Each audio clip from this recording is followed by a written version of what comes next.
Hi everybody and welcome to Out of the Gate, Daily Racing Form's weekend handicapping preview program. I'm Dan Illman. Thanks so much for watching. Here's what's coming up in this week's edition of Out of the Gate. Big fields, great betting opportunities at Kentucky Downs on Saturday. DRF handicappers Mike Beer, Matt Bernier, and I will analyze the Kentucky Turf Cup, the Kentucky Downs Ladies Turf, and the Kentucky Downs Turf Sprint. Nicole Russo's got a pedigree pick segment for you. Peter Thomas Fornatel will discuss everything in the world of tournaments in his tournament talk piece. JKs Play of the Day, a pick 5 at Kentucky Downs. David Aragona from Timeform US is going to spotlight the Allied Forces Stakes at Belmont. Plus best bets, horses to watch, and lots more. So let's break Out of the Gate.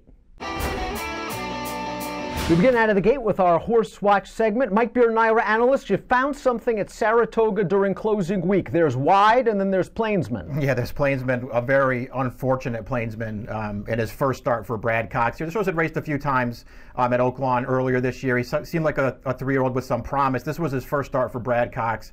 It's a very slow-paced race. He's last up the backstretch, and here he comes. I don't know how much wider he could go in this race, guys. It wasn't. I don't really want to blame the rider in this situation because he tried to make the run from the outside, and the horse in front of him, you could see, just started drifting out, carried him very wide through the stretch. Plainsman makes up a lot of ground here in the stretch, but he just can't get to these two horses on the lead. This, to me, just felt like a horse. He probably should have won this race. He exits it with a new buyer top of 90, and he's probably got forward to go. Matt, you've got a horse that, let's just say, didn't lose as much ground as Plainsman. No, she didn't. Nona Madeline's a horse that I, to be honest, have never really liked for Todd Pletcher. In her 2 lifetime starts leading into the spin-away, she broke very slowly, and she did some decent things, but she did nothing overwhelming. We're going to take a look at the spin-away right now. This time, she breaks very alertly, goes right out there to the front, sets a legitimate pace, not blistering by any stretch. But I think the most heartening thing for me anyway is you combine the fact that she broke a little bit more alertly, she buries all the other speeds that are relatively close to her, and she's going to get leaned on pretty badly down the lane at one point, and she doesn't quit. I understand she finishes 5th, and she never really threatens for the win.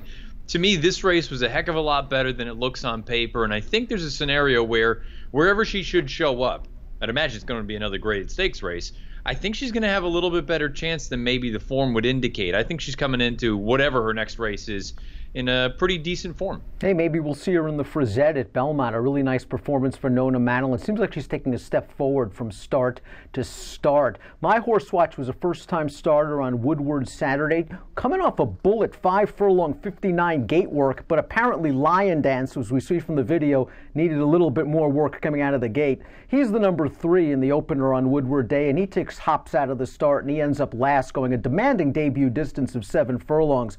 We're down the backstretch now, and Lion Dance is trying to advance down towards the inside. He's going to have to take up a little bit. First, he's getting dirt kicked in his face. It is his debut. He's getting an experience. Now we turn into the stretch. He finally is able to swing into the clear, and Javier Castellano's riding in with a lot of confidence right now. He's kind of just pushing along. He thinks Lion Dance is going to get there, and I wonder if Lion Dance is lollygagging a bit, because when Javier goes to the whip right here, Lion Dance kicks it into another gear. He's going to rally on the outside. He's just going to miss by a nose to the rail runner. That's Signal Man, a horse that had a very important experience under his belt already with a start at Churchill Downs behind the very fast Sir Troubadour. So I thought it was a good debut for Lion Dance. Off slow, checked on the backstretch, angled out, came with a good run. He's by Bernardini out of a Grade 1 stakes winner, Cat Moves, from the family of Millionaire and multiple Grade 2 stakes winner, Gold Mover. Keep an eye on Lion Dance, an Adena Springs homebred for trainer Jimmy Jerkins. Let's get to some handicapping. The Kentucky Turf Cup's the feature on a big Saturday at Kentucky Downs. Let's take a look at the field for Saturday's DRF bets race of the day. It is the Grade 3 Kentucky Turf Cup. $750,000 is the purse. We're going a mile and a half card. It is race number 10. You can access free formulator past performances for this race on the Race of the Day event page at drf.com, and for expanded stakes previews of many of the weekend's graded stakes and much more, head on over to video.drf.com or the Daily Racing Form YouTube channel. Matt, the number 3 Manitoulin, has run some good races, and I just don't think he cared for the footing last time out. That's the stance that I'm taking. I'm just hopeful that that soft ground up at Saratoga wasn't to his liking. There were a number of horses that were just complete no-shows there. I'm hopeful he's one of them. And if you get an effort more similar to the one 2 starts back that we'll take a look at right now in the Manhattan, I think you have to look at Manitoulin and say he's a legitimate threat. He's wider than wide this day out there, pushing the pace throughout. 1.25 miles. I don't think this distance of the Turf Cup is going to be an issue for him on Saturday. Now, the only concern would be if there is more precipitation in the forecast, which sounds like is a possibility. At the end of the day, again, guys, I'm just looking at it saying if he runs this race here that he ran the Manhattan on Saturday, I think he's simply better than everyone else. I'm not sure where the pace is coming from in this race, Mike, so it was somewhat heartening to see Brad Cox's Arklow up close to the pace in his most recent start, the prep race for the Kentucky Turf Cup at Ellis. Boy, Brad Cox wins at an alarmingly high rate. That's exactly what I thought about his last race, too, though, Dan. I mean, I don't think he beat the strongest field in the world, but I was just really heartened to see him get up close to a pace that was very slow in the early stages. We can take a look at the replay now, and he's going to duel down the pace setter here, Zapparini. They just sort of are on even terms, so he's going to get the better of this horse late. But I liked that he got this horse right up close in a race that did not develop. It's the first time Arklow's really been able to do that on turf.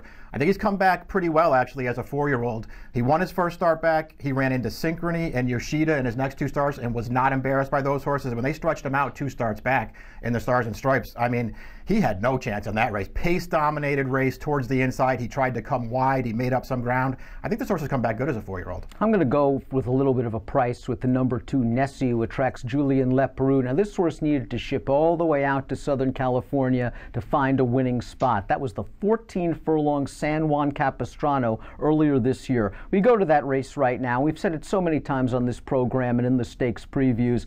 East Coast, Midwest horses, they go out on turf in Southern California and they shine. You would never think that Nessie would be an odds-on favorite in a graded stakes race, considering his overall body of work, which has basically seen him as a nibbler. He got a great trip, he got a great ride, he got the graded stakes win. Since then, he's been put in some tough spots. The Belmont Gold Cup at 2 miles against some quality European competition, probably a little bit overmatched. Last time out at Arlington Park, he got wired by a horse that came back to run 3rd in the Arlington Million in a field that's produced a couple of next out winners. I think he was a bit pace compromised there.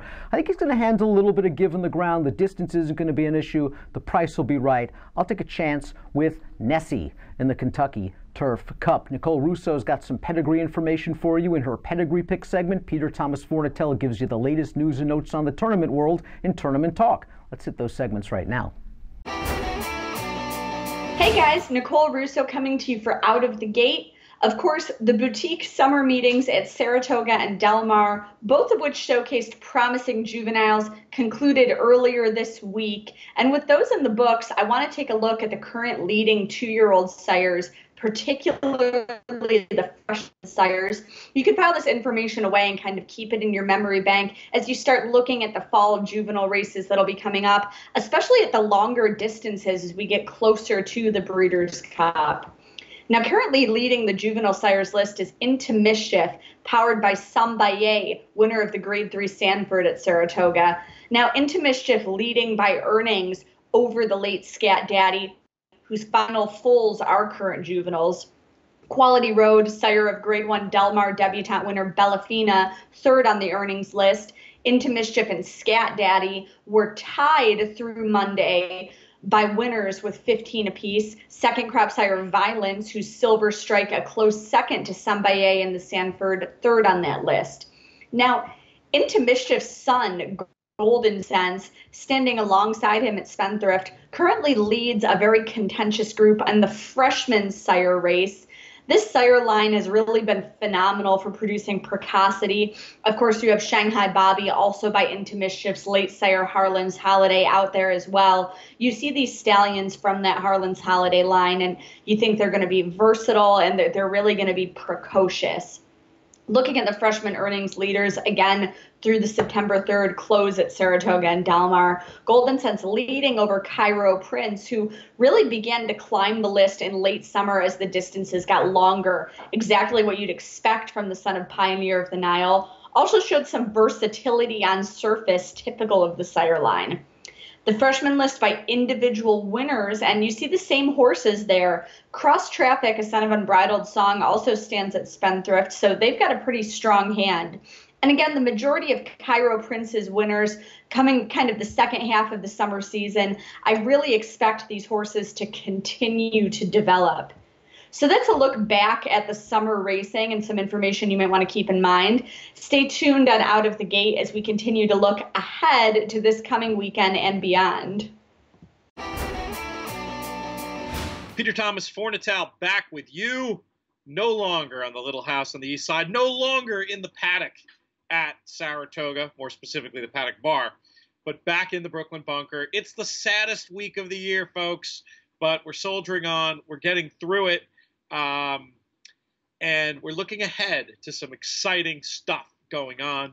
Plenty of action on DRF tournaments this weekend, including chances to win into the World Championship of Handicapping, as well as the Orleans Fall Classic, round one contest to start your journey to the Pegasus World Cup Betting Championship.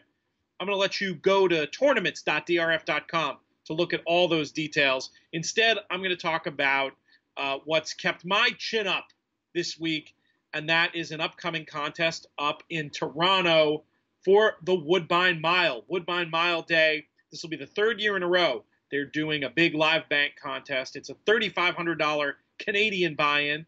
That translates to about $2,600 US dollars. So many good opportunities here. For one thing, you've got the best ratio of entries to seats at any live bankroll tournament that I know about. Last year, the ratio was about 6 entries to 1 seat, talking here about National Horse Players Championship seats, Breeders' Cup Betting Challenge seats. Great opportunity to win those.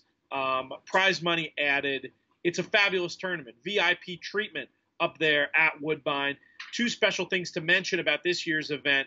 The winner eligible for a 1 million Canadian, but still $1 million bonus. You have to choose if you want to apply that to the NHC or the BCBC. Also, just like they have ship and win bonuses for horses now there's one for horse players. If you're a U.S.-based horse player heading to Toronto, you will win a VIP trip back next month, October 15th. And if you're anything like me, you're going to love Woodbine so much, you're going to love Toronto so much, the idea of going back next month is going to be fantastic. So lots of extra reasons to participate. Interested players should contact Mike Eves at Woodbine.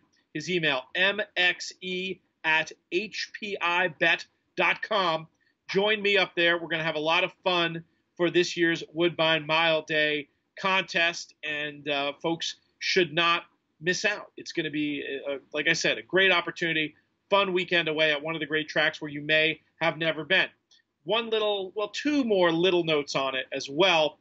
Pearson, the big international airport, is super close to there, but I recommend flying in, if you can, to the city airport serviced by Porter Airlines. Just a lot easier getting through customs. That's, maybe a half hour of your life that you can save. If you want to go to Pearson, though, it is closer. I don't blame you. But if you're line phobic like me, consider Porter Airlines. Also, the contest is taking place during TIFF, the Toronto Film Festival, Toronto International Film Festival. That's where the I comes from. And there's lots of great events and shows around. If you're going up with your significant other, it's a good selling point, the fact that TIFF is going on. I know my wife Susan has me booked for like 6 movies already. Really looking forward to it. Should be a great weekend, great international city, terrific dining, great horse racing. What else do you need to know? Anyway, so that's how I'm keeping my chin up. Other fun stuff this weekend, Kentucky Downs. We'll be talking a lot about the stakes at Kentucky Downs on the DRF Players podcast. That should be fun. But just wanted to give some horse players something to look forward to. I will be back on the podcast. I will be back here next week. Until then, stay tuned for more on Out of the Gate.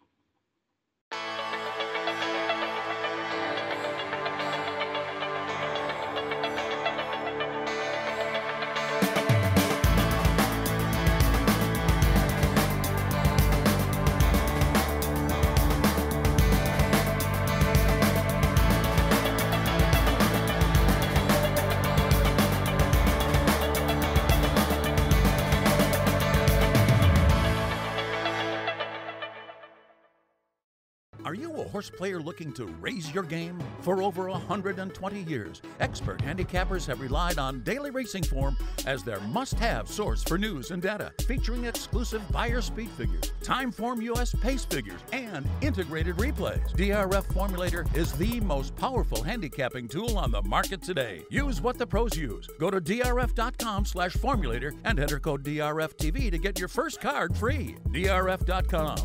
Raise your game.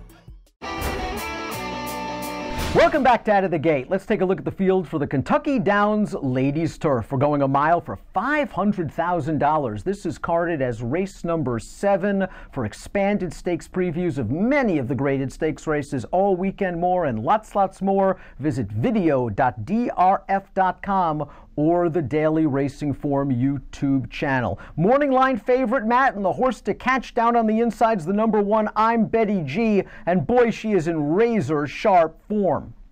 Certainly is. Mike Maker knows how to get a horse good and keep him good. And really, this is an instance where I'm Betty G breaking from the inside. She could end up being controlling speed in here. We're going to go back to the preview. This was a stakes race at Ellis Park leading into this event. And you see I'm Betty G. She's out there cutting out the fractions. And you're going to see a horse breaking just to her outside and Bonnie Arch trying to go and get her. But I'm Betty G. She's just rock solid right now. She's ripped off 3 consecutive victories. I don't really have any knocks against her other than the fact that from a figure standpoint, I don't know that she has some sort of tremendous edge. She has the edge as far as the tactics are concerned. I don't know that she's that much faster than anybody else, though. Maker just a genius at placing these horses in just the right spots. Just think of Oscar Nominated and all the money that horse has made. He's put this horse in the right spot. He's going for the big money with a sharp horse. She's the one to catch. Maybe she's the one to beat. Coming down from New York, Mike, is In the Lee, a horse that didn't have a good trip last time out. Yeah, we'll see what happens within the Lee. Hopefully that Maker horse from the rail does go and show some speed in this race and maybe sets this race up a little bit better for In the Lee. She's number 8 in this race. Typical of horses from this barn. She's just getting better from start to start. They cut her back to a mile. 2 starts back, she came with a big finish to run that field down, and then they came back in the perfect sting for her next start. We'll take a look at that replay right now. It's the same thing, a mile race, except this time the winner, La Sardane, just raided the early pace. No pressure. You see In the Lee switching to the outside. She's trying to make up ground from last in the stretch. The leader, though, has got a little something left here. She's going to hold on. I like the way In the Lee tries to come and get her at the very end of this race. She'll get up for second. She'll gallop out past. I really like this performance from her guys. And I think if she can get a little bit of a better setup on Saturday, she's going to be tough to hold off. Matt, you're going to go with a red-hot trainer-jockey combination. Michael Stidham, Joe Bravo, they've been scoring at will at Monmouth with a nice horse named Synchrony. Yeah, and I'm hopeful that they're going to be able to replicate that or something along those lines with Halle Bell here on Saturday. Now, Halle Bell most recently ran out at Del Mar. We're going to take a look at the stretch run of the Yellow Ribbon. Storm the Hill was also in this race as well. And to be honest with you, the effort from Halle Bell, to me, a little lackluster. I expected a little bit more, and I know she's in between horses. The reason I kind of like her in a spot like this, she's paired up career buyer tops of 90, and those are her first 2 starts off of a little bit of a layoff. I usually think that's going to sort of be a precursor to a forward move. If she can get up into the mid-90 range here, she's 8-1 on the morning line. I think Halle Bell all of a sudden becomes an interesting sort of value play. I'm with you on that one, Matt. I like Halle Bell as well. She was in against course-loving Cambodia in that Yellow Ribbon. She came back and ran another bang-up race with a 96 buyer speed figure last week. This horse has good tactical speed. I like her at a mile. I just hope this course doesn't come up too wet, because if it does, I wouldn't be surprised if Michael Stidham scratches. I had a tough time between Halle Bell and Mike's pick, the 8 In the Lee. I landed on Matt's top selection, the 7, Halle Bell. Let's shorten up in distance a little bit and move to the Kentucky Downs Turf Sprint. Here's the field for the Kentucky Downs Turf Sprint, one of several graded stakes races at Kentucky Downs on Saturday. It's a grade 3. It's race number 9. We're going 6.5 furlongs. $500,000 is the purse. We have a big field for expanded stakes previews of many of the graded races all weekend long, plus lots more. Visit video.drf.com or the Daily Racing Form YouTube channel. Matt, the number 8 Jazzy Times. He's been with some big-name trainers in his career, Bob Baffert, Brad Cox, but it took the underrated Wes Hawley to figure out what Jazzy Times wants to do, and that's go short on the grass. Yeah, I mean, really, when you look at it, it took starts 20 and 21 for someone to finally put him on the grass. And you understand why he was running on the dirt. He was doing some decent things early in his career, but maybe at 5 years old now, this is what he wants, to run short on the turf. They ran him at Indiana Grand 2 starts back, and then they ran him here in this most recent start at Ellis Park. This was at 5.5 furlongs on the turf. You're going to see him on the outside, and sure, he got a pretty good pace situation in front of him. They threw it down, and he came and got those horses. I just like the way that he finished. I like the fact that he has some versatility. He can sit off of the pace and come with a run. And sure, he's going to have to go out to 6.5 furlongs, but I think that's well within his range. It's worth noting, one of those horses out there on the front end, Extravagant Kid, he came back and won the Lucky Coin last week up at Saratoga with a 92 buyer. So the form of that race is held up. 15-1 in the morning line. I'll take a shot with Jazzy Times. Mike, your top selection in this race, scratched out of the old Friends Stakes at Kentucky Downs on Thursday to chase the big money. That's Conquest Panthera. Yeah, much bigger purse for this race, but also I just think a better distance for Conquest Panthera. I mean, to me, it's all about distance with this horse. We're going to show a replay of his most recent start up at Saratoga. This is the Lure Stakes, and he runs fine in this race. He was off the pace. It's probably where you wanted to be, but he did make the first move into it. I like the race he runs here. Ultimately, he's not quite good enough, and this distance a little bit too far for him. He gets outfinished at the end, but this is a fine performance for him, typical of Conquest Panthera to show up and run his race.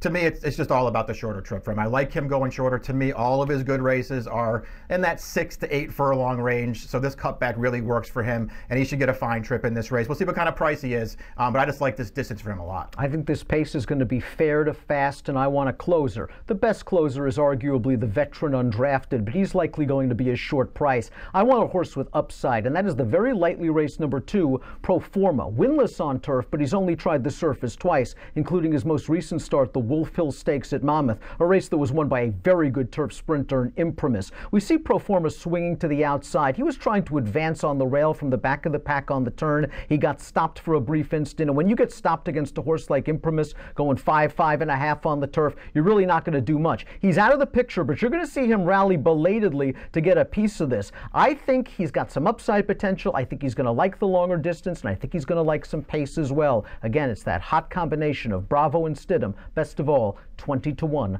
on the morning line. JK's Play of the Day features a pick 5 at Kentucky Downs on Saturday. David Aragona's Time Form U.S. Spotlight, the Allied Forces Stakes at beautiful Belmont Park. Let's go to those segments right now.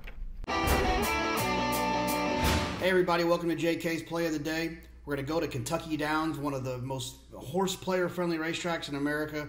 We love the guys at Kentucky Downs and what they do in their short time that they run there. The all grass meet, ton of fun. The European style course with the ups and the downs, always a ton of fun to watch. We're going to play the pick 5. It's an all stakes pick 5, starting in race 6. The 6th race is the Kentucky Downs Juvenile Sprint. I'm going to use 3 horses in here. I'm going to use the 2 Chattel, a horse that obviously won up at Saratoga with Kendrick Carmouche.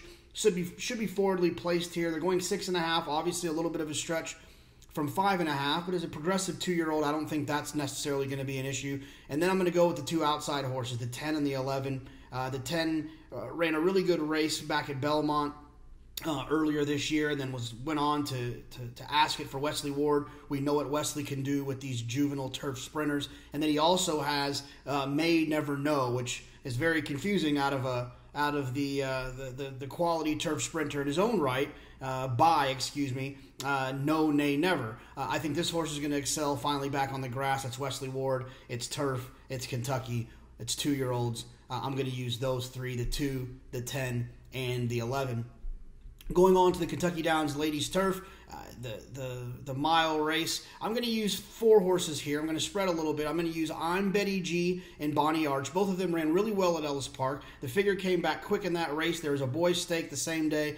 Those 2 horses ran well in there on a kind of a quicker pace. They were both forwardly placed. I'm going to use both of them. I'm going to use Phil D'Amato shipping out to Kentucky Downs. Phil D'Amato is obviously one of the best turf trainers on the West Coast. Shows up here in a grade 3 stake, and he's always live in that situation. Notice I'm not going to use the 5 Al Dorna trying turf for the first time. Was entered in a turf race at one point, but scratched. The quality graded stakes winning dirt horse trying the turf. I'm going to make her prove it at what should be usually because of the name recognition and overbet price. And then I'm going to use the 6 horse as well for Jorge Abreu. The horse ran well up at Saratoga.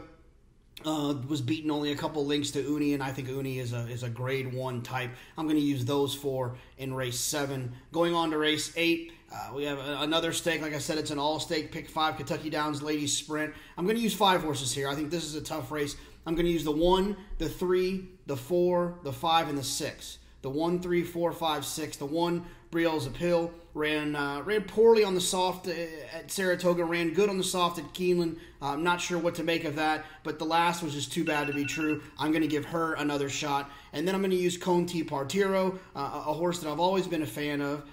Ran well at Ascot last year, if you remember, was able to get a win going a mile. Has been running longer this year, but now is back to a sprint distance. I think she could be tough. Noted and quoted, used to be with Bob Baffert, tried to sprint down the hill going 6.5. I expected her to run well that day. She didn't exactly run all that good, but now she's in the Stidham barn, the second time for Mike Stidham, and I think she's actually one that could offer a little bit of value. Always a talented a horse, was noted and quoted, and I think she could be tough.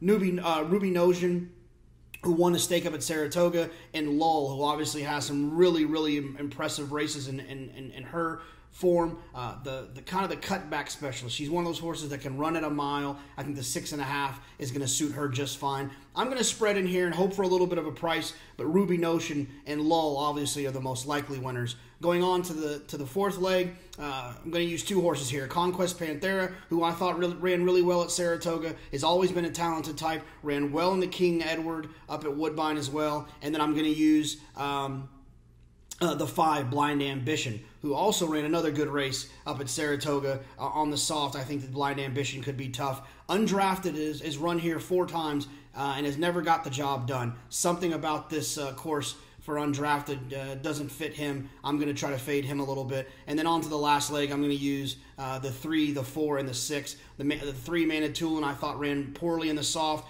Comes out of those races with spring quality. Robert Bruce, Sadler's Joy, High Happy. I think he's the class of this situation. Bigger picture, coming back in 14 days after the poor effort up at Saratoga, but I think he could bounce back. And then Oscar nominated and Jose Ortiz, Mike Maker and Jose, when they hook up, they usually mean business. Mike Maker also is always well meant with his horses in Kentucky Downs. I'm going to finish this pick 5 off with the 3, the 4, and the 6. Good luck. We'll see you next week. Hi everyone, this is David Aragona with this week's Timeform US Spotlight. The Saratoga meet has come to an end, back at Belmont Park starting Friday. 2 3-year-old stakes races going 6 furlongs on the turf this weekend. The filly race is on Friday, but Saturday's 4th race is pretty interesting. It's the Allied Forces for the 3-year-old colts going 6 furlongs on the turf. A really interesting field, a few runbacks out of the quick call at Saratoga. When you look at the Timeform US preview screen, though, one of the first things you noticed about this race is that down the running style column, all 7 horses in this field have triple-digit early pace ratings, and usually when you see something like that and running styles that have words like tracker, lead, or speed for all the runners, you're going to see a fast pace. And lo and behold, when you take a look at the Timeform US pace projector, we've got a row of horses across the track predicted to be contesting in the early lead, a fast pace predicted. You see that red bar at the top of the screen. The number 5 horse, World of Trouble, is the one that's predicted to be on the early lead, potentially the fastest of them all, and he is going to be likely favored in this race. So we'll start the conversation with him among the main contenders. He made his turf debut last time in that quick call, and he was able to get the win as a 9-5 favorite. Look, he ran well that day, but a couple things broke in his favor. There was a lot of speed on paper in that race, but he was able to clear off to the lead. And look, World of Trouble is a very fast horse. We saw his speed flashed on dirt early in his career, but the pace of that race really was not that fast, and it mostly held together towards the front end. It seemed to favor horses that had that inside position as runner-up Fig Jelly. His stablemate was also on the inside, tracking him in behind the speeds early in the race. World of Trouble ran well, but this is a tough field, and I think he's going to have to run a little bit better to win this race. Furthermore, that was run over a yielding turf course. We're likely to have fast ground on Saturday at Belmont Park. So I respect World of Trouble. I'm using him, but he's going to take a lot of money. So I want to look elsewhere at some other contenders. Dirty is also coming out of that quick call. He finished 3rd right behind World of Trouble. Now, you do want to note he actually broke through the starting gate right before that race, had to be brought around and reloaded. I don't think it really affected his performance that much because he seemed to be pretty composed throughout the whole ordeal, and he handled it well. Within the race, he ran fine. He went after World of Trouble early and just kind of got turned away in the final 1/8 of a mile to get just barely beaten for 2nd. I like Dirty as a horse. I think he's really improved since they focused on sprinting on turf. He is one of the few horses in this race that might actually be able to sit the right closing racing trip, as he did 2 back at Laurel Park. I know that came against much weaker company, but he did sit many lengths off the pace and put in a strong stretch rally. If he gets that kind of trip today, I think he's dangerous. It's just, is he quite good enough to take down the top contenders in this field? I'm not 100% convinced, but he's one that I do definitely want to use. Guido is another horse that's going to take money in this race, the number 4. I made him the second choice on the morning line. He's obviously a popular horse as a son of Frankel. He went over to Royal Ascot and actually ran pretty well 3 races back in that Grade 1 Commonwealth Cup. The question with Guido, I think, is how fast is he really going 6 furlongs, and can he really keep up with a horse like World of Trouble? Because we've seen him show a ton of ability, sometimes going 2 turns, going 7 furlongs. Is he going to be able to beat a field of this quality going 6? Now, maybe the best gauge of that is his Paradise Creek going 7 furlongs back in May. He was impressive that day, but going back to that field, in retrospect, Curlin's Honor and Mask, the 2 horses that he beat, they haven't done a whole lot since then, and I just wonder how strong Guido's sprint resume really is coming into this race. I'm using him. He's probably going to be stalking the pace, so I think he's going to get the right trip. It's just, at another short price, I don't know if he's one that I really want. Ultimately, I've landed on Colonel Tom, who's among the most lightly raced horses in this field, a New York bred stepping up against Open Company for the first time. He's going to have to continue improving, but I think he's one of the horses that has the most upside in this race. I really liked his performance at Saratoga last time, just 15 days ago, when he beat an optional claiming nominals of 2 allowance field of New York breds. He didn't even break that sharply from the rail that day, but Dylan Davis has really hustled this horse out of the gate well in his last 2 starts, and he got him to the lead. He set a very fast opening quarter of 21-1 that day, and just, I know he was on the best part of the track towards the rail, but he just ran fast every step of the way. We saw this horse show a ton of ability in his debut at Aqueduct back last November, and it took George Weaver a while to get him back to that top level of performance, but I think we saw that last time, and I love when George Weaver shows confidence like this and runs horses back off quick rest. You see in the upper right-hand corner of the screen that snapshot of George Weaver's trainer ratings. He gets an 88 trainer rating with horses coming off 11 to 19-day layoffs. So I like the short turnaround for this horse. I like that he's drawn outside all the other speed, so he's probably not going to get caught in behind horses. I think that would be detrimental for him. And I think that he can take a step forward. So I like Colonel Tom at a middling price around 6 to 8 to 1, I think would be fair on him. So I'm taking a shot with him in the Allied Forces and using him with World of Trouble, Dirty, and Guido. So that's the 4th race on Saturday at Belmont. Now I'll send it back to the studio.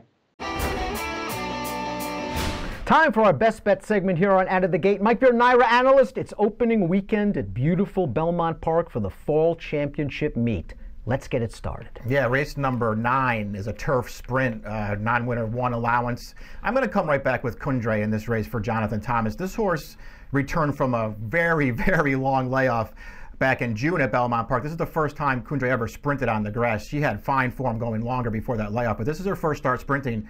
She went after a pretty quick pace in this race on the turn. She's going to take it over. She's going to blow out to a clear lead here going 7 furlongs, and she will desperately hold on at the end. But I thought overall this was a really good performance off that layoff.